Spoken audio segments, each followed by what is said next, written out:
Picture this. You're standing in the magnificent halls of the British Museum, surrounded by countless treasures from around the world. But today, we're not here to talk about the artifacts you can see.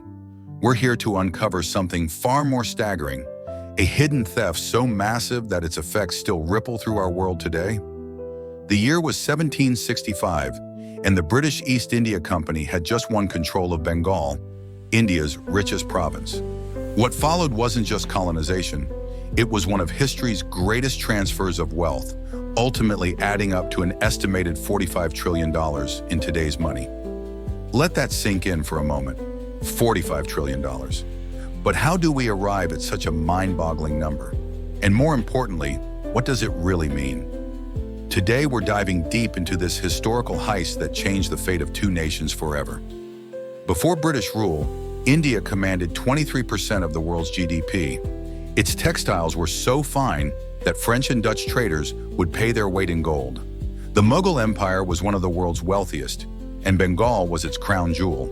But by the time the British left in 1947, India's share of global GDP had plummeted to just 3%. This wasn't just bad luck or mismanagement. It was systematic wealth extraction on an unprecedented scale.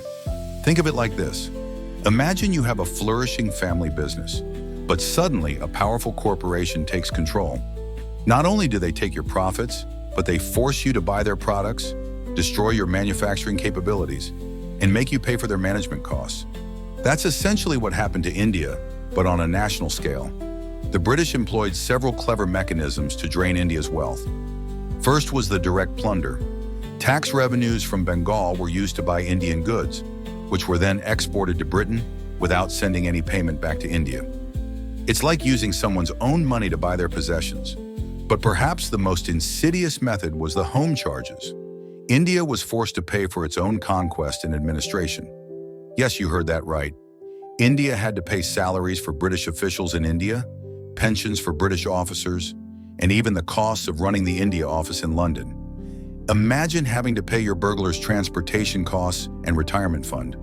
The British also destroyed India's thriving textile industry to promote British manufacturers.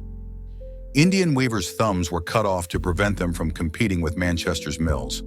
The country that once clothed the world was forced to import British textiles.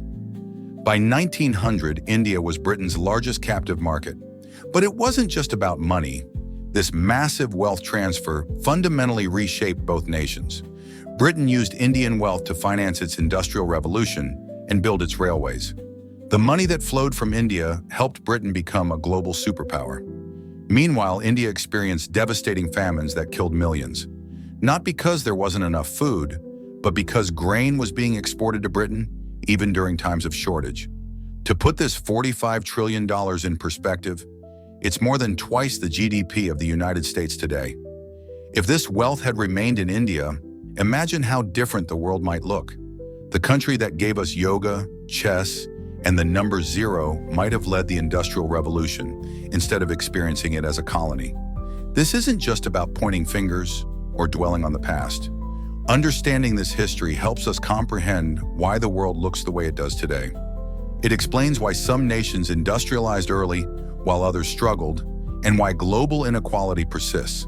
The British Empire often called itself a civilizing mission, but the numbers tell a different story. When we look at the actual figures, the systematic drain of wealth, the destroyed industries, the millions who died in preventable famines, we see colonialism for what it really was. Not a civilization mission, but a massive wealth extraction project. As we wrap up this journey through one of history's greatest economic crimes, remember, this isn't just about India and Britain. It's a story about how the modern world was shaped, about how wealth and poverty aren't accidents of history, but often the results of deliberate policies and actions. The next time you hear someone talk about why some countries are rich and others are poor, remember this story. Remember the $45 trillion, and remember that today's global economy was built on foundations that we're only now beginning to fully understand. Thank you for watching. If you found this video enlightening, don't forget to like, subscribe, and share it with others who might be interested in understanding how our world really works. Leave your thoughts in the comments below and let me know what historical topic you'd like me to cover next.